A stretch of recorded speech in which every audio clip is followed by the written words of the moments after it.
Hello there, it is Dr. Stafford here, and I am going to be sharing with you today the 12 steps of better health. Now, this is something that I learned from the Institute of Integrative Health when I was doing my certification as an integrative health nutrition or integrative nutrition health coach.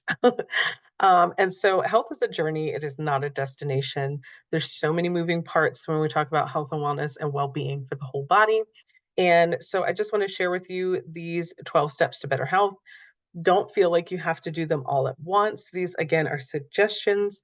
You can pick one and then move on to the next one. You're ready. You can do several of them at the same time. You can do all 12 of them at the same time.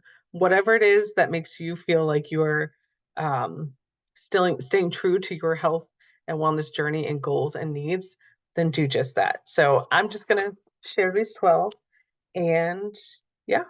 So, number one, drink more water. Our body thrives off of water. We need it. Our cells need it. You hear we're 80% water, right? Your blood cells need water. They are water. They are made up of water. So, in order to get things going and running smoothly and your body to function the way it needs to, you need to make sure you're drinking plenty of water. Number two, practice cooking. In a world where we are so busy, fast food is so convenient. However, it is not the best choice for us, right? And it's not the easiest on the wallet. Now, yes, the grocery stores are getting a little pricey. Inflation is everywhere we go. But practice cooking. Know what's going into your food. Feel the enjoyment. Did you know that the start of cooking is actually that's helping to begin the process of digestion, right? As you're cooking, the aromatic flavors are hitting your nose and it is starting that salivation process, which is what you need to help break down your food. So, in practicing cooking, it's helping to trigger everything that you need to be able to digest your food and for your body to absorb the nutrients that are in the food that you're providing it, right?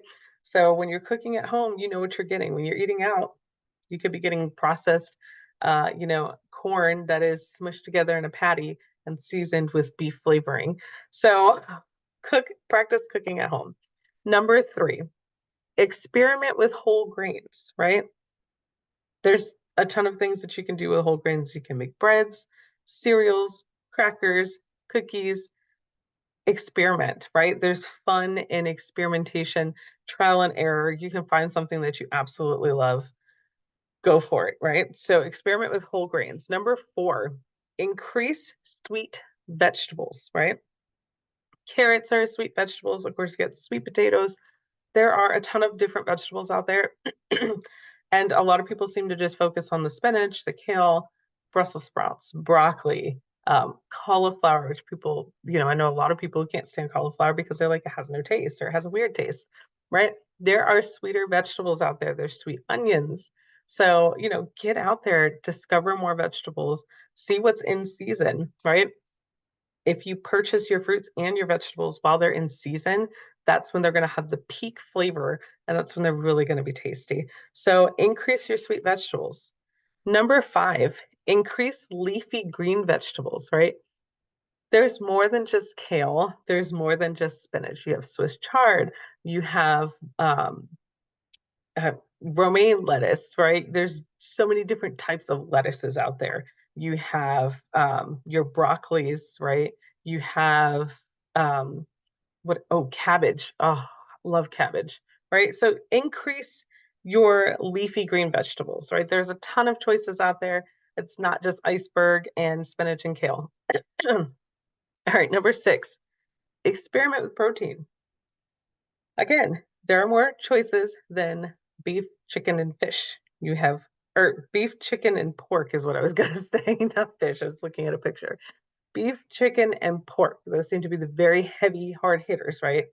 There's fish, okay? There's lamb, there's goat, there's bison, there's tofu, even, right? Experiment with your proteins. There's legumes have protein in them. There's a ton of different foods that have proteins, and don't focus on just the big three, the beef, chicken, and pork. That goes back around to, experimenting with your foods, goes around to number two, where we said practice cooking. So you can have a lot of fun in exploring different recipes and different protein options that you may really find that you enjoy more than the standard three. Number seven, eat fewer processed foods. Enjoy the process of cooking again, but goes back to number two with, you know, um, practice cooking. Eat fewer processed foods instead of getting pancake mix. Make your pancakes. It's so simple. Flour, baking powder, um, butter, right? Melted butter, sugar, pinch of salt. Like it's really not a lot to make your own pancake batter. So you have that. You can make your own pizza dough and then turn that into a really fun family night. We've done that before. My oldest daughter will make the pizza dough and then we all kind of cut it up when it's ready. We spread it on out and we get to make our own pizza, right? I'll make the pizza sauce by putting tomatoes and garlic and basil in a crock pot. You just really let that just cook itself all day. I posted on that on my Instagram so you can see the sauce. And so you can make your own sauce. You can, get the cheese, the pepperoni. Obviously, maybe you're not making that yourself. However, it's a homemade pizza. You know where those ingredients came from for the most part. And it's something that you can enjoy as a family. Number eight, make a habit of nurturing your body. How can we do that? Take time off. That was something that I really had to learn. And when I was in a car accident last summer, it really forced me to have to nurture and take care of my body because I was very go, go, go, go, go. And then I realized, like, oh crap, like I can't just get up and go, go, go, go, go anymore. Like, so my life has changed since that car accident. And so I make sure that I nurture my body. I do my stretching in the morning. I sometimes do stretches in the middle of the day, but I definitely do my stretches in the morning. I do stretches, light stretches at night. And I'm just like, loving on my body, listening to my body, feeling my body and fulfilling the needs. I make sure that I'm drinking plenty of water. I rest. That is the biggest thing that I have included in the nurturing my body. I rest. I give my body time to rest. I'm not always go, go, go, go, go, focus on this, that, and the third anymore. I make sure I give myself time to rest because it's so important, and that's me nurturing my body. I do, skincare as far as like masks. I do baths once a week. So find what works for you in nurturing your body. Show your body some love. Like you only get this one body on this side, right? And this side of life, you get one body. So love it, nurture it, show it that you respect it and love it and care about it and do what is nurturing to you. Number nine, have healthy relationships. This is so important um, because these healthy relationships are pouring back into you. And that kind of goes with number eight of making the habit of nurturing your body. If you have unhealthy relationships, even though it's a relationship and that's still toxicity, like you're still bringing on the toxic into your body. How?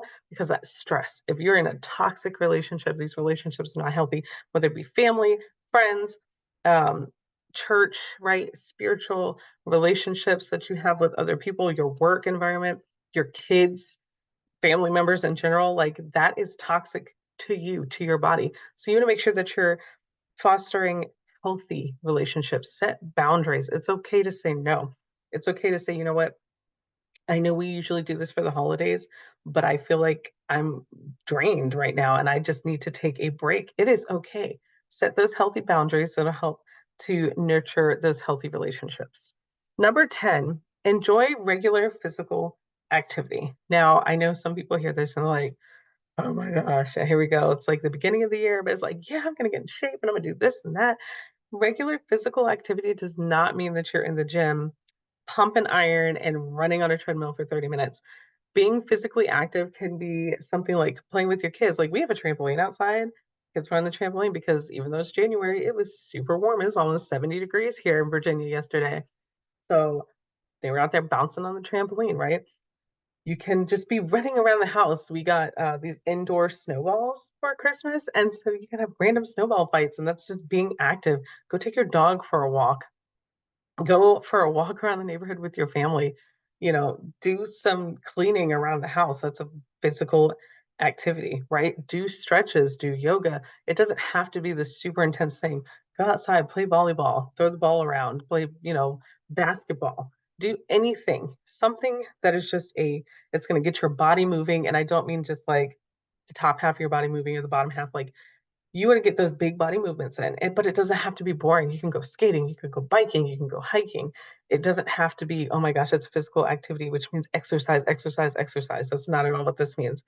Just do something that's going to regularly move your body and get your body going. Did you know that you have lymph nodes clustered in the armpit and in the groin area, right? And lymph nodes are actually activated and pumped by doing big movements. Your body was made that way and designed that way because we are active creatures. So if you're having any kind of, glandular issues or you find yourself with that's a different video. I'm not going to get into that. But move your body, find a way to do some regular physical activity. Number 11, find work you love. Okay.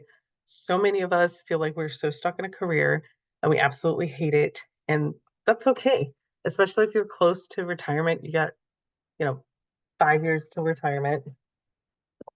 Sorry, guys. Yeah.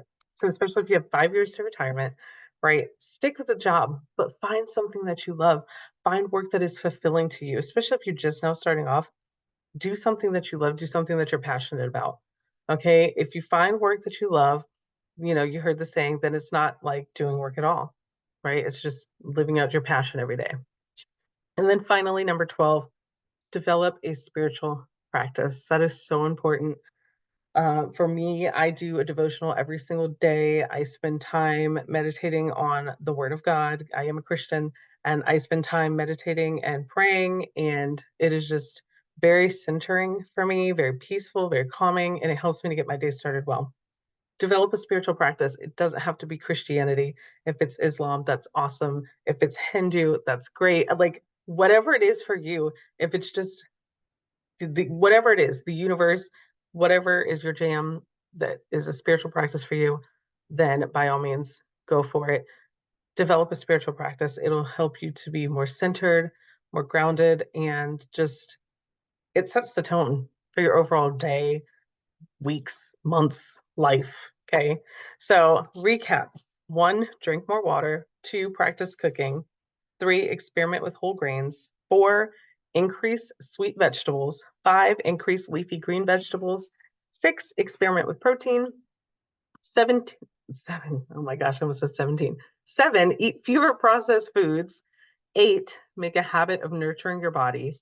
Nine, have healthy relationships. 10, enjoy regular physical activity, not necessarily like a rigorous exercise routine. 11, find work that you love. And 12, develop a spiritual practice. I hope that these help you out. Please comment below. What do you think? What do you think you're going to try first? What are the things that you're already doing in your day-to-day routine? And then make sure that you like this video, share the video, and make sure you subscribe. Oh my gosh, I can't get my words out. Make sure you subscribe to the channel so that you don't miss any of the videos that I put out. And if you're new here, then welcome, hello, hi. Make sure you check out the previous videos that I've posted. And if you were returning, then thank you for sticking around with my crazy antics. And I hope you learn something every time you come on these videos. So I will see you guys later. I hope that you have a wonderful rest of your day, morning, night, evening. See you guys later.